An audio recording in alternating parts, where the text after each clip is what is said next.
Bueno, porque como cada martes tenemos a nuestro compañero en control, salúdame con la manita, Juan Carlos. Hola. Bueno, pues hoy, como bien sabéis, el día 25 es el Día de la No Violencia contra las Mujeres y está con nosotros María Naval, que es teniente alcalde y, bueno, concejalía lleva muchísimas, no lo voy a decir porque entonces se nos va el programa. Y viene ella, pues, después de casi 2 años, antes de la pandemia, le teníamos un programa para hablar de violencia de género, que, como bien sabéis, es uno de los temas principales que llevamos en este taller. Y hoy por fin hemos logrado que esté ella hoy aquí con nosotros, así que buenos días, María. Buenos días, Conchi. Bueno, y siguiendo con el programa, pues como hemos dicho, hoy vamos a hablar de violencia porque el día 25 tenemos que asistir a los actos que hay y luego nuestra compañera Conchi lo va a comentar, pero con María lo que vamos a hablar es de la ley de la violencia de género, cómo detectar los malos tratos, y vamos a empezar por ahí, María, cómo detectar los malos tratos, y ya luego seguiremos hablando de las leyes que hay, en fin, y la educación, que el arbolito, como yo digo, desde pequeñito, sí. En fin, vamos a hablar de una serie de cosas que yo creo que tenemos que hablar porque nos tenemos que concienciar, incluso los que estamos concienciados todavía nos tenemos que concienciar más y concienciar al resto de la sociedad. A ver si algún día, yo no quiero que esto sea una utopía, algún día no tenemos que hablar de violencia de género. No tengamos que celebrar este día. Efectivamente. Porque no se celebra nada bueno, al contrario. Lo que hacemos es recordar una lacra social que tenemos y recordar a la víctima, lógicamente. Efectivamente. Bueno, pues nada, cuéntame. Bueno, ¿Cómo detectar unos malos tratos? Porque a lo mejor la persona incluso que lo estaba pasando, pues no se da cuenta de ello. Bueno, buenos días. En primer lugar, y permíteme, Conchi, que salude a los oyentes de esta cadena y felicitaros por la radio que hacéis, por esta hora de radio, o este ratito de radio que hacéis todas las semanas. Efectivamente, yo creo que es importante, hablamos de violencia de género, lo tenemos muy palpante con esas noticias con las que nos levantamos más a menudo de lo normal últimamente. Y yo creo que es importante recordar pues, las leyes estatales que tenemos, la normativa en la que nos podemos cobijar a aquellas personas que son víctimas de violencia de género, pero creo que también es bueno aprovechar momentos como este para identificar cuando un maltratador está ejerciendo esa violencia contra la mujer, ¿no? Porque en ocasiones vemos públicamente personas que incluso mujeres que tienen una carrera, que tienen un cierto nivel, que muchas veces pensamos que porque haya un nivel cultural la mujer no es maltratada y eso no tiene que ver absolutamente nada. Entonces creo que es importante recordar cómo identificar esos malos tratos. Y se puede hacer de forma muy simplificada. Yo creo que el primero se puede detectar cuando por parte del agresor comienza una ignorancia y un desprecio de los sentimientos que muestra la mujer. Esa continua ambición por ningunear a la mujer que tiene al lado. Hay otros como ridiculizarla públicamente, que se puede hacer de forma muy sutil, pero el maltratador normalmente con bromas o con actitudes tiende a ridiculizar a la mujer, a la mujer o a la pareja. La humilla, ya cuando va más, normalmente ya comienzan las humillaciones y los gritos, normalmente más en sitio en casa, en zona privada con ella. Cuando ve que la mujer responde, pues ya hay como una violencia pues con amenazas de hacerle daño, que ya es cuando hay un maltrato totalmente identificado, y cuando ya se llega a la agresión física, ¿no? Eso podríamos decir que son los síntomas evidentes de un maltrato. Pero estamos teniendo también entre la gente joven pues otro tipo de actuaciones por parte del adolescente que ejerce esa violencia de género, como puede ser vigilar el móvil, controlarle las redes sociales, decirle que no le gusta cómo va vestida, intentar opinar por ella, encaminarla con actitudes y comportamientos que no son los normales de un adolescente. Y yo creo que todo eso es importante decirlo hoy para que las mujeres, las jóvenes y las que no son tan jóvenes, pues lo tengan palpante en su día a día, ¿no? Yo creo que el objetivo de las leyes y de todo este movimiento social que está habiendo contra la violencia de género, cuando se habla de igualdad, es de respeto y de paz. O sea, las personas tenemos un derecho recogido en la Constitución, que es ese derecho, además de la libertad de expresión que tanto nos ha costado, sobre todo es el respeto y a vivir en paz, ¿no? Que no tengamos que estar sometidos a las leyes, ni a las presiones, ni a la amenaza de nadie, y en este caso de los hombres. La violencia de género, Conchi, yo entiendo, y así se dice cada vez que se habla de la ley o que se habla de un día como acto, no tenemos que acostumbrarnos a identificarla como es que es en el ámbito privado, no es cierto. Esto es una lacra social que no la podemos encontrar cualquier mujer en cualquier momento. El hombre que ejerce la violencia de género normalmente humilla, agrede y ejerce con más fuerza esa violencia hacia la mujer en el hogar, pero esa persona tiene esa conciencia de hacer daño a la mujer en cualquier momento de su vida, simplemente por el hecho de que sea una mujer lo que tenga enfrente. Entiende que es una persona que tiene menos derecho a opinar, que tiene menos capacidad a la hora de ejercer cualquier tipo de actividad o poder o decisión. Entonces el agresor lo es normalmente en cualquier ámbito. Por eso yo pienso que no tenemos que identificar que el problema de la violencia de género se da en el ámbito privado, se da en el ámbito social. Es cierto que si hablamos de España, hoy hay una conciencia mucho mayor que hace años, y eso se lo debemos a los movimientos sociales, sobre todo conformados por mujeres que han luchado echándose a la calle, y eso no lo tenemos que olvidar. Y cuando yo digo no lo tenemos que olvidar es porque igual lo tenemos que seguir haciendo. Se habla de violencia de género y lo tenemos mucho en el diálogo, pero sí que es cierto que no se dan las movilizaciones. Se dan movilizaciones a niveles de ciudades grandes, se dan movilizaciones cuando hay, desgraciadamente, una agresión, un fallecimiento por eso, por un asesinato, porque también eso es un asesinato.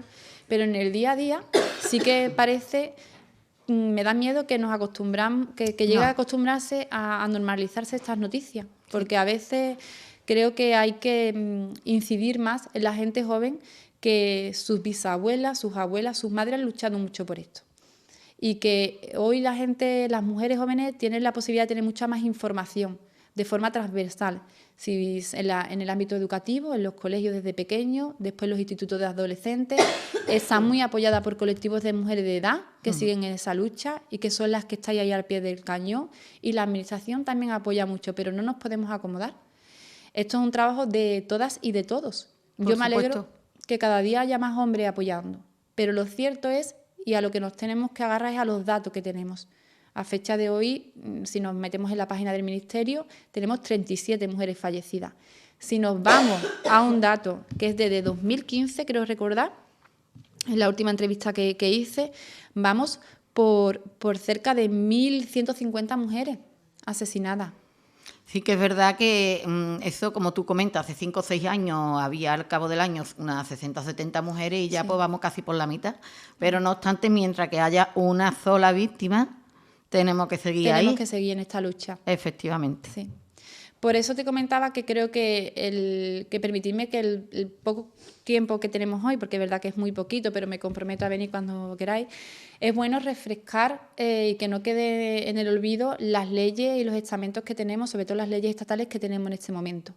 La primera ley que costó tanto en ese Congreso, que fue apoyada unánimemente, pero que hubo antes un trabajo muy duro porque no todos los políticos ni todos los partidos la veían con buenos ojos, y eso hay que tenerlo palpante, fue esa ley orgánica del 1/2004 de 28 de diciembre del 2004, que era la ley integral de medidas de protección contra la violencia de género. Esa es la mayor ley que tenemos. Es verdad que después, en 2007, hubo otra aprobación de otra ley que era para la igualdad efectiva entre hombres y mujeres, que lo que hace es apoyar y engrandecer esta ley. Pero la ley orgánica de 2004 fue un paso fundamental para atentar contra estos maltratadores mediante la justicia, que yo quiero pensar que sí ha tenido y sigue teniendo y tendrá efectividad, porque con la justicia es como tenemos que poner, digamos, fin a las agresiones. Después es verdad que es cierto, y lo hemos estado comentando antes, que esta ley, que no nos da mucho por mirarla, pero quizás las mujeres de forma individual, los hombres que están en esta lucha con nosotros, las administraciones, que entiendo que sí, que los departamentos de igualdad sí tienen esto muy latente, pero las asociaciones de mujeres de manera individual, la ley está hecha con un texto de manera que cualquier persona lo puede entender. Y viene muy bien recogido cómo esta ley apoya a las mujeres en distintos ámbitos y a los hijos e hijas de las mujeres víctimas de violencia de género. Que es importante, que son los daños colaterales, como yo digo. Sí, tenemos y últimamente estamos viendo cómo esa violencia vicaria, que es atentar contra el hijo para hacerle daño a la madre, es cruel, ¿no? Y esta ley, que seguro que hay muchas cosas por mejorar, pero sí está siendo eficaz. Empezamos por la educación. Empezamos como yo digo, desde pequeñito, el arbolito. Sí, si me permite, lo voy a intentar hacer de forma muy resumida. Vale. La ley empieza con un objetivo que, si lo resumiéramos, es erradicar la violencia de género. Después viene unos principios rectores, como son, pues, fortalecer las medidas de la sensibilización ciudadana, porque esto es un trabajo de todas y de todos. La participación de la ciudadanía es fundamental en erradicar la violencia de género y tenemos muchas formas de hacerlo. Lo podemos hacer públicamente con esas manifestaciones, pero después desde el ámbito privado, mediante la sensibilización, desde la educación en el hogar, a los hijos o a las hijas, o cuando detectamos que una hermana, una amiga, un familiar, una vecina está siendo víctima de violencia de género, también se puede ayudar sin encontrarte un problema tú por identificarlo y por denunciarlo. En los principios rectores, como digo, tiene también el recogido consagrar los derechos de las mujeres víctimas de violencia de género, que se le tiene que exigir por parte de la víctima a la Administración. La Administración, tal como recoge la ley, tiene que estar al lado de la mujer. Y cuando hablo de Administración, no hablo de un ministerio, no hablo de una consejería ni de una delegación territorial, hablo de los ayuntamientos. Las delegaciones de igualdad tienen que tener los recursos necesarios para atender a las mujeres e hijos víctimas de violencia de género. Porque cuando una mujer es víctima de violencia de género, ¿dónde va? Es a su casa, que es la administración más cercana, que es la administración pública, el ayuntamiento. Claro. Y el ayuntamiento tiene que tener los recursos para no solamente asesorar, sino para acompañar en todo el procedimiento y para darle cobertura económica. Claro, y caza de acogida y demás. Efectivamente, ¿no? Y socialmente, a ella y a los hijos. Entonces, esta ley recoge muy bien desde los principios rectores a los capítulos. En los principios rectores se recoge fortalecer el marco legal. Cuando se habla de fortalecer el marco legal, significa que esta ley es viva, las leyes se tienen que ir actualizando a los tiempos. Claro. Ojalá se vaya actualizando para que vaya desapareciendo porque hemos conseguido este reto. Pero si me preguntara ahora mismo, entendería que no, que hay que fortalecerla. Por supuesto, porque todavía queda mucho por luchar y todavía mucha violencia, porque claro, hablamos, en este caso, 37 casos de muertas este año por violencia de género. Sí. Pero esas son las muertas, pero no digamos las que están en el hospital, las denuncias, no digamos... Las denuncias efectivamente, entonces... Sí. Hay muchísimas mujeres que por desgracia están pasando... Sí, y muchas que son víctimas y no son capaces de identificarlo. A lo mejor el miedo muchas veces hace no darte el miedo y la dependencia económica. Yo siempre digo, cuando hablo con mujeres, que es muy importante que tengamos independencia económica. Efectivamente. El tener que depender económicamente de un hombre... que cuando hablo del hombre, afortunadamente tenemos muchos hombres que nos acompañan y hombres que tienen buenos comportamientos, no buenos, sino los que tienen que tener, de respeto hacia su pareja, porque el respeto tiene que ser mutuo, de la mujer al hombre y del hombre a la mujer, y de los padres a los hijos y de los hijos a los padres. O sea, esto no es solamente un deber del hombre, la mujer también tiene que tener respeto. Yo me considero una mujer muy feminista y defiendo mucho a la mujer, pero eso no significa nunca que las mujeres que luchamos por esto vayamos a de alguna manera justificar mal comportamiento de una mujer hacia un hombre, y eso también hay que decirlo. Por supuesto que sí. Porque ante todo somos personas y los comportamientos tienen que ser respeto entre ambos. Ambos, tanto hombre como mujer. Efectivamente, y yo creo que eso también para los oyentes es bueno decirlo. El feminismo es una cosa buena y lo único que hace aportar es cosas buenas a la sociedad. Recordar en el ámbito de la educación, por ejemplo, como me preguntabas, ¿no, Conchi? Pues en la ley, en el capítulo 1, fijaros, la ley, el primer capítulo lo destina a los principios y a los valores del sistema educativo. Fijaros lo importante que es la educación. Que es la educación para erradicar este problema. Y de forma muy resumida, porque no nos podemos extender como yo quisiera, pues lo que se recoge en el artículo 4 de esta ley, en estos principios y valores del sistema educativo, dice que la educación infantil contribuirá a desarrollar en la infancia el aprendizaje y la resolución pacífica de los conflictos. Es decir, la ley recoge que en el ámbito de la educación desde pequeños ya se tiene que meter el aprendizaje, se tiene que incorporar el aprendizaje de cómo resolver de forma pacífica los conflictos. Antaño decíamos, las niñas en un colegio, los niños en otro. Y no se veía con buenos ojos que estuvieran mezclados. Cuando se habla de la educación mixta, que muchas veces la hemos defendido, es porque innatamente el hombre tiene un comportamiento igual que la mujer, y eso no lo tenemos que ignorar, eso es así. pero esos comportamientos innatos se van corrigiendo con la educación. Por eso la ley recoge que desde la infancia, desde los 0 a 3 años, que ya hay comportamientos innatos en la persona, se tiene que saber resolver ese conflicto entre los niños, sean del mismo sexo o de distinto sexo, de forma pacífica. Porque ahí comienza ya su aprendizaje. Yo lo digo, los niños son como esponjas desde pequeños. Son los que mejor recogen todas las cosas, efectivamente, nada más que... Sí, después en el ámbito de la educación también te dice que la educación primaria contribuirá a desarrollar en el alumnado su capacidad para adquirir habilidades en la resolución pacífica de conflictos, para comprender y respetar la igualdad entre sexos. Es decir, en la infantil te dice cómo tiene que el niño, pues ante un conflicto de que se le quita un juego o lo que sea, de forma pacífica, pero ya en la primaria empezamos a meter otro concepto, que es el concepto de igualdad. Claro. Y eso es importantísimo trabajarlo en la educación.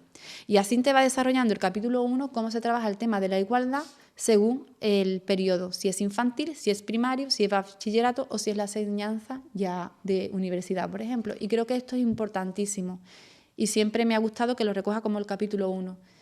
Hablábamos antes, al principio de la entrevista, que los recursos económicos, y yo soy partidaria de que el Ministerio de Igualdad y esa cartera de igualdad tiene que comprender y tiene que recoger unos buenos presupuestos, porque es verdad que ante un caso de violencia de género hace falta economía para que la Administración pueda resolver el problema. Estamos de acuerdo.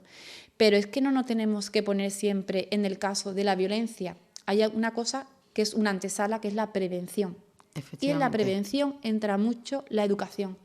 La educación en los colegios, que es lo que estamos hablando, pero en casa también.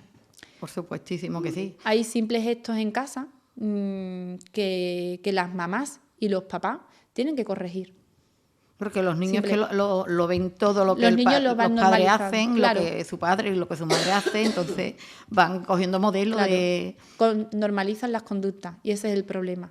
Por eso se habla siempre en esta ley del ámbito de la educación privado y en el social, que es el ámbito de la educación de los colegios, de los centros educativos. Después se habla también en el artículo 5 de este capítulo de la escolarización inmediata en el caso de violencia de género. En el momento que hay un caso de violencia de género, los menos perjudicados tienen que ser los niños. Los niños donde mayormente se desarrollan sus habilidades, donde ellos tienen una relación social con sus compañeros, es en el colegio. Si hay un caso de víctima de violencia de género, los niños inmediatamente tienen que estar escolarizados. Si llevamos a la mamá a un centro de acogida que no es en donde ellos normalmente residen, inmediatamente la ley contempla que las administraciones competentes deberán prever siempre la escolarización inmediata de estos niños. Si hay un traslado de pueblo, de ciudad, la escolarización inmediata viene inmediatamente. O sea, el niño tiene que seguir desarrollando su vida de una manera normalizada. Y el niño donde menos sufre, digamos, es en su centro educativo. Si tiene que ser trasladado con la madre a una casa de acogida, la escolarización en otro centro educativo obligatoriamente es inmediata. Y además los centros tienen que tener ese hueco, ¿no?, para inmediatamente poner a los niños en su sitio, vamos, que es por ley, vamos. Es por ley. Es por ley, efectivamente. Es por ley. Bueno, pues seguimos. Hay una participación de los consejos. 2 minutos. Hay una participación de los consejos. 2 minutos, intentamos irnos a lo más importante. Hay una participación de los consejos escolares, que también, para detectar aquellos casos que vemos que el niño tiene un comportamiento en clase que puede ser producto de violencia de género y que la madre no sea consciente, y se le da participación a los consejos escolares. Yo creo que el ámbito educativo viene muy bien recogido. Si quiere, vamos dando paso, tenemos solo 2 minutos. Sí. El capítulo 3 se habla del ámbito sanitario, que en este, para decirte de una forma resumida, lo que se habla es de impulsar actuaciones de profesionales sanitarios que tienen que estar formados en temas de violencia de género para detectar de una forma precoz esa violencia de género. Es decir, si te llega al centro de salud una mujer que posiblemente sea víctima de violencia de género, pues precisamente fomentar e impulsar esas actuaciones para esa pronta detección. Claro, que sepa detectarlo. Si nos vamos a otro capítulo, sería los derechos a la asistencia social e integral cuando ya la mujer es detectada que es víctima de violencia de género. Tienen unos derechos recogidos y que se tienen que dirigir a los servicios sociales de las administraciones públicas. Si hablamos de un ayuntamiento, pues a su delegación. por decírtelo precisamente para una atención de emergencia, que es cuando actúan los ayuntamientos, donde se tiene que dar un apoyo y una acogida inmediata a esa mujer. Dentro de esta atención, pues se tiene que dar una información a las víctimas de violencia de género, se tiene que dar una atención psicológica que es fundamental. E importantísimo para esa mamá en el caso de que tenga hijos o para esa mujer en el caso de que sea simplemente la cónyuge del maltratador o la pareja, si no están casados. Tiene que haber un apoyo social, el apoyo social es importantísimo, un seguimiento de las reclamaciones de derechos de la mujer, que eso se le va informando a la mujer. Un apoyo educativo a la unidad familiar, como hemos hablado antes, de si hay un traslado a una casa de acogida, pues que esos niños tengan inmediatamente esa escolarización. Una formación preventiva en los valores de igualdad y dirigida a su desarrollo personal, es decir, a la víctima de violencia de género hay que empoderarla, porque son mujeres que vienen psicológicamente muy marcadas, con una autoestima muy baja y en muchas ocasiones las hijas y los hijos también. Entonces, el apoyo de la administración, por supuesto, la casa de acogida, por supuesto, el seguimiento, el control, pero el apoyo psicológico a esa familia víctima de violencia de género hay que dársela. Es fundamental. Es fundamental.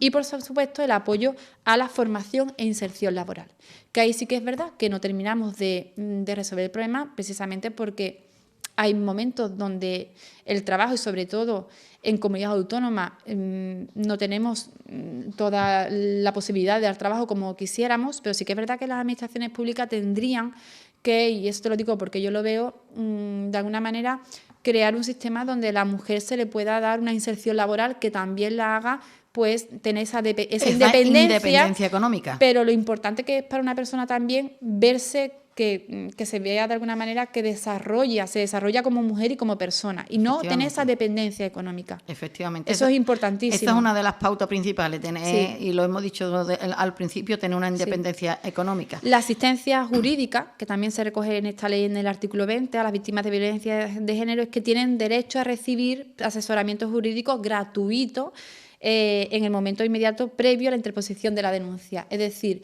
una mujer que se decide a venir a denunciar su caso se tiene que ver apoyada jurídicamente. Esos servicios son gratuitos tal como recoge la ley contra la violencia de género, y eso sí se está dando bien. O sea, a las mujeres inmediatamente se le pone un equipo de asesoramiento jurídico que la acompañan hasta el último paso de forma gratuita. Porque desgraciadamente, no siempre, pero la mayoría de los casos son en familias con recursos económicos muy bajos. También, Conchi, habría que hacer, que para eso tendríamos que dedicar otro programa, ver las comunidades autónomas donde más casos de violencia de género hay. No te preocupes, eso lo hacemos en un próximo programa, porque ya tenemos poquito tiempo. Por decirte, las comunidades autónomas son muy curiosas, ¿no? Andalucía, Cataluña, hay comunidades autónomas que tendríamos que plantearnos que porque son donde siempre, históricamente, ha habido más violencia de género y casualmente es donde hay mayor desempleo, donde hay menor nivel de formación en las mujeres. Fijaros, siempre termina todo, si nos pusiéramos a analizar, termina siempre lo mismo. La educación, bajos recursos económicos, que eso da pie a que un hombre se sienta más fuerte e intente ningunear y discriminar a la mujer, ¿no? Efectivamente, porque cuando una mujer tiene independencia económica, pues aunque sufra violencia de género, sufra malos tratos, llegará un momento en que digas hasta aquí, pero yo tengo mi independencia y puedo vivir por mí misma y mi trabajo y demás.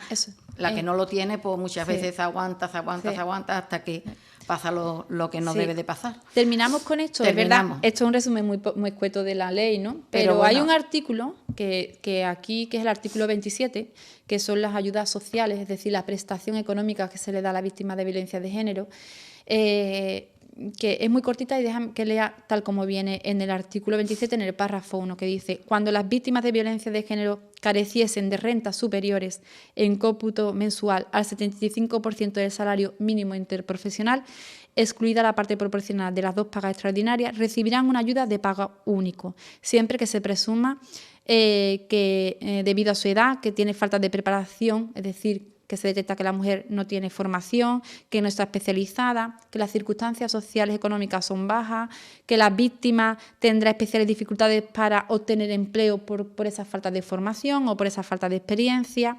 Y son esas ayudas financiadas con cargo a los presupuestos generales del Estado que serán concedidas por las administraciones competentes. Esto es importantísimo, Es decir, cuando la mujer da el paso de denunciar la separación, tiene que tener una ayuda económica que cubre hasta, dependiendo de la situación, hasta 24 meses. Pero aquí quiero hacer una parada. La ley contra la violencia de género está para las mujeres víctimas de violencia de género. Lo que no vale es aprovecharse de una ley para intentar cobrar 420 euros.